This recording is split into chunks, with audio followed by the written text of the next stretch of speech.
So the WNBA draft is over in 2025. There's going to be two big stars. Will there be a third, Rob? Hello, everybody, and welcome to our channel.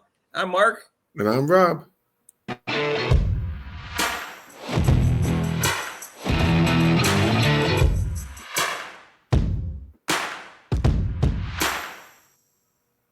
So, hey, if you haven't subscribed to our channel yet, please do so. Hit the notification bell when you do. Get notified of our next video.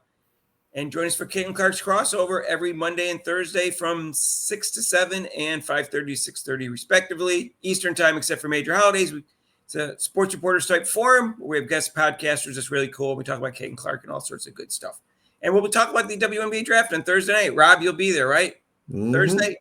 So we're going to talk about the WNBA draft. We're going to talk about it today. This is why I always think mock drafts are a waste of time. Yes. Because they're never even close. I mean, they're close in some ways. You could argue they're close, but I still maintain they were all over the place, and none of them were. Even the guy, Hunter Cruz, who supposedly knows more about women's basketball than anybody else, at least the ones that does videos, he was way off in a lot of his picks, especially after he got past the first 4 or 5 picks. So that's why I don't really get. That's why we didn't do one, because I knew mine would be way off too. Yeah, I mean, yeah. I didn't know the players well enough anyways, but even if I did, it's really hard. You don't know what these guys are thinking in their head, the general manager and coaches. Well, plus, Mark, this draft, I mean, as far as the talent-wise, after the first 2, you didn't really know. There's other people who don't know. That's why it's so hard. Now, I'll say right up front, Rob, the first 2 picks will be big stars in the WNBA. I'll be shocked if neither one of them, I mean, if Paige gets injured again, of course, that's different. But I'll be shocked if they both aren't big stars in the WNBA. Now the question is, because there's always more than 2 stars per year. We just looked this up. The average WNBA career is less than 4 years. So, but there's always 24 all-stars. So, there's always more than 2 stars per year. So we'll see. We'll see if any of these other players emerge to be stars. I don't think any of them are going to be really big stars, like first team all-pros, but you never know, Rob. Right. Some players get in there and they work hard, and they weren't able to do what they were supposed to be able to do in college because their coach held them back or whatever. You never know. The hard workers, you can't measure heart. You can't measure hard work all the time. I mean, yeah, you never know. I mean, you don't know what the draft and what you're getting. It all depends on what team the player goes to too. I mean, if you go on a team that has a certain need, then and you fit into that, then you're okay. But if you go on a team that you're a guard and they already have these 2-3 guards you're going to be going against, it's going to be just like college. You might be just sitting the bench. Yeah, Rob, the players who aren't surefire things, they need the right situation that you're talking about. Like even in the NFL, the quarterbacks, certain quarterbacks, a lot of first-round picks are busts. But maybe if they got hired to a different team with a different coach with a different system, they might not have been busts. It's the same thing in the WNBA, unless they're, Paige Becker's talent or the athletic ability of Dominique Malunga, who I maintain, Rob, may have the better career in the long run. She's only 19 years old, but I understand why they picked Paige, and they needed it, and that was a good fit for them. It was a good fit. They needed a point guard. She's going to get fans in the seat. It's hard not to take. Well, they've already sold out already, Mark. Yeah. They had to take Paige. And Seattle had to take Dominique Malunga, because if she turns out to be a superstar, which I think she might be, that would be a disaster. They weren't going to trade it away or not take it. That would be a disaster for them too, because then everybody who's Seattle fan would be mad at them for trading away and not taking her. So they had no choice. They both had no choice, in my opinion. Yeah. After that, everybody had a choice. Yeah, it's like everybody had a choice, and no one would get mad at them unless they did something completely ridiculous. But it's not like one of those things like in the NFL, like, oh no, why'd you take her? Oh, well, there's a limit of that. Of course. Oh my God. Mick did that when they didn't take Sundell. They took Bree Hall instead of Sundell in their second pick. But he also said none of these players were going to make the team just a couple of weeks ago. So we'll look at this. So let me pull up this draft. We'll go through them one by one. So number 1's obviously Paige. I cut that off because it's not necessary. Dominique's number 2. So number 3, it didn't matter who they took 3rd and 4th, other than maybe salary negotiations, because it was the same team, and they took Citron and Kiki, and I I thought Citron was a better player, and I also thought Anissa Morrow is more likely to be a better player than Kiki, because Kiki is very inconsistent offensively, misses layups, goes and doesn't shoot well, doesn't come up in big games. So I would have taken Anissa Morrow, and I don't know that much about. I can't pronounce her name. Just Yeah, that was whatever. hard. She's Yeah, a I shooting tried to guard. listen. That was a hard name to pronounce. Yes. They weren't going to take her anyways because they took Citron already, so they were going to take somebody else. And they also had the pick for the 6th pick, and they took Georgia Morey, who's 5'6", but she's spunky, and I think she may make it in the WNBA. Rob, I don't know if she'll be a superstar, but she may make it. There is something a little bit special about her, I think. Yeah, But, I mean, like we said, the first two, then these other ones were like they had the mock draft had. It's funny, but had Kiki at 3, and she's doesn't matter. She still got picked by the Mystics anyway. I would have taken Morrow, but we'll find out. We'll find out if I'm wrong. I mean, Kiki has better size. Obviously, Amoro's undersized, just like Morrow and Amore are undersized for their positions. My sleeper is Sarah Ashley Barker. I mean, she played well in the tournament, and she comes from a sports family. So, and she played basketball against 2 brothers. She's got a nice size too. Right. So I mean, but I think she's my sleeper of the draft, actually. Yeah, I don't even want to comment on the European players, because all you do is you see some highlights and some stats from a league that doesn't really tell you anything. But supposedly this Asia I don't know how to pronounce her name, Sivka. She supposedly has an outside 3-point shot. She's got good size. She's athletic. So who knows? So I'm not going to predict those because I haven't even seen them play. But go ahead. I would say most of Europeans always have 3-point. They seem to shoot better at 3-pointers. And Mark, you talk about highlights. You're talking about you were telling me you're playing outside now basketball. I could do highlights of you and make you into the superstar. Wow, that might be a little hard. I can just edit out all your air balls, and I can put in. Oh, you made a 3-pointer, and you made a couple of shots. My form's pretty good, Rob. So yeah. So I mean, I can edit it out and make you into a superstar too. So right, I understand that. So that's why I've seen Kiki play. I've seen Morrow play. That's why I can comment on them. Right. Georgia Morrow I just saw in the NCAA tournament. So we'll see what happens. But Parker, I only saw in that one game, and she was great, but I only saw the one game. So what do I know? I've seen Haley Van Lith play several times. So it's interesting that, they took Amore over Haley Van Lith, and I get it. She's a better scorer and everything, but we'll find out. Amore is only 5'6", so we'll find out what happens with that. So I'm not going to give anyone grades. All I can tell you is I'm predicting that Kiki's not going to be the 4th best player out of this draft, but maybe she improves. Who knows? You don't know.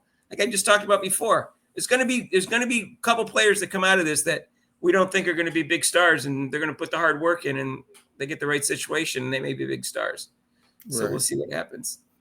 But that's why I think mock drafts were all over the place, and people didn't get especially this one. This one was really 12th pick was Isaiah James. Well, I like her. I have mixed feelings though. Like she played with Sanaya Rivers, who originally went to South Carolina and didn't get the playing time she thought she deserved. And it's interesting to me though, Rob, that she plays the type of game that South Carolina would like. She plays really good defense and she can pass. She's not a good scorer though. I'm not sure how good she's going to be in the WNBA unless her offensive game improves, but it could because she's a good athlete and she's got good size. She's 6'1" with long arms. Isaiah James though can score, and she's kind of streaky, but she can score. So we'll see what happens. But she's shorter. See, the WNBA I think is different from the other sports, especially like with football. You can be like the average. Like I said, we can make the special team or whatever. I mean, they even like draft a snapper for the NFL, and the NBA is the NBA is still a little bit harder too. But with the WNBA, it's really hard because you have established athletes there over there. It's going to be hard for you to knock out that one person. You have to really play really hard to knock out that one person that's already on the team. It's going to be pretty hard to do. And just as a reminder, what they told us last year, that only about 1/3 of the players make the WNBA each year. And there's 36 people drafted, which means just the people in the first round generally make the team. But that's not necessarily true because it could be any round, but 12 out of 36. Last year, supposedly 13 made. This year, there's one more team, so maybe a few more. So probably no more than 15 are going to make the WNBA, but 36 of them got drafted. Right. And it looks like their career's only going to be 3 or 4 years, according to what I would just Even looked at. that, yeah. Yeah, so we'll see what happens. And this was the first round, and it will be interesting to see how these players develop. But I don't think they're going to change anyone's teams except for Seattle and Dallas. No one's going to be that make Again, impact. You know, like I said, they could, depending on the situation and depending on what team they're on, they really could. Yeah, I mean, it looks like a weakish draft, but if just from history alone, from following sports, there's going to be one or two of these other players that are going to turn into a star. Right. I can't pick one either. I don't know. If Vanessa Mora was bigger, I would take her, but she's not. If Georgia Mora was taller, I would take her also. If those two were taller, those are the two picks I would take. But Citron will be a solid player. Her defense is too good. She's got a good all-around game, which is why I think it was smart. The players that didn't go out this year were very smart because they'll probably be drafted a lot higher and make a little bit more money next year. But I think they were smart to hold off. Yeah, they're not. I don't know what happens, Rob. I actually asked Robin Lundberg to see if he could check with his sources. He's got more connections than we do. What happens when you've got a contract and because this has happened several times in following sports. I guess I just never had to research it before. You got a contract, like let's say Caitlin Clark. She's got a contract for 4 years, $76,000 a year, whatever. She's got 2 more years left in that contract, and they get a new collective bargaining agreement next year, and some rookies come in, where they're not going to allow the rookies to make more in their first year than Caitlin Clark made in her third year. So those contracts, even though she'll still be obligated to play for that team, I think her salary automatically gets bumped up.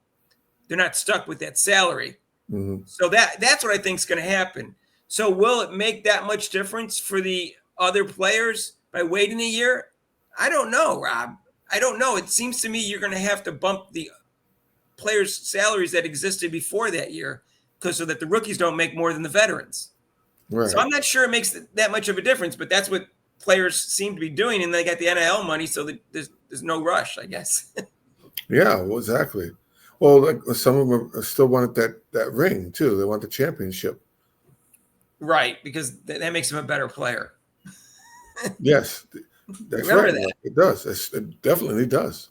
It never did before, but once Caitlin Clark didn't get a championship, it became the most important thing in the world.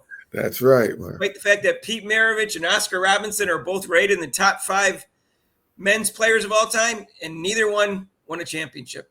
Right. So, anyways, but with Caitlin, it matters. So, okay, that's the UConn Mafia for you. All right. Well, we'll do a separate video on the Indiana Fevers pick. Well, let's click this out, Mark. Yeah, we'll cut this out. All right. I'm not going to do the second round. It's not worth going over. No. But if either of those. So. All right. So we'll do a separate video on the Fever, but just let us know what you think about the first round or what you think about the draft overall. How many players you think are going to make it, and which players are going to make it, and which players might be stars. We know which 2 are going to be stars, but is there going to be a 3rd or 4th star out of this group? Right. So we'll see. Rob doesn't think it's a very good draft, so he's not counting on too many of them. No. Seriously, it was just like it was the first 2 and then kind of just rolled the dice out and then we'll pick this one. Oh, okay. Yeah, there's too many of them have obvious flaws for me to predict them to be stars. But like I said, 1 or 2 of them probably are going to be. So we'll be wrong. All right, let us know what you think down below. Who do you think is the sleeper? Give us 1 or 2 sleepers. If you like this video, share it with your family, friends, or acquaintances. And guess what? If you haven't subscribed to our channel yet, please do so. The notification bell when you do so you get notified of our next video. Join us for Caitlin Clark's crossover this Thursday at 5:30 when we discuss the draft. Rob's going to be there along with Rich, Lada, and also on Mondays from 6 to 7 Eastern time, except for major holidays. If you want to donate to this channel, you can with super chats and super thanks down below. And there's a link to PayPal. We'll see you in the next video. Peace out.